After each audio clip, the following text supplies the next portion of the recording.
Arestado sa mga operatiba sa Philippine Drug Enforcement Agency Regional Office 10 ug Police Regional Office 10 ang duha ka suspect ato sa bypass operation sa init siya kauswagan, Cagayan de Oro City, Martes sa buntag, Nobyembre 4.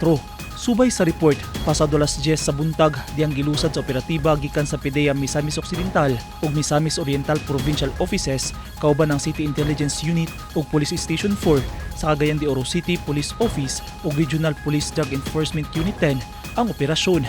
Gila ang mga dinakpan nga sila alias RL, 19 anyos, residente sa Barangay Kauswagan ug alias GM, 36 anyos, residente sa Barangay Tablon, Cagayan de Oro City. Nakuha gikan sa posisyon sa mga suspect ang usa ka cling wrap transparent plastic sachet nga adunay gituohang shabu valor 1.3 million pesos ug unom kadagko nga heat sealed black bags nga adunay sulod sa gituohang shabu nga mitimbang tanan ug 17 kilograms nga adunay standard drug price nga 115.6 million pesos. Nakarecover sa mga otoridad og duha ka 1,000 pesos nga kwarta, budel money, brown duffel bag ug duha ka cellphone.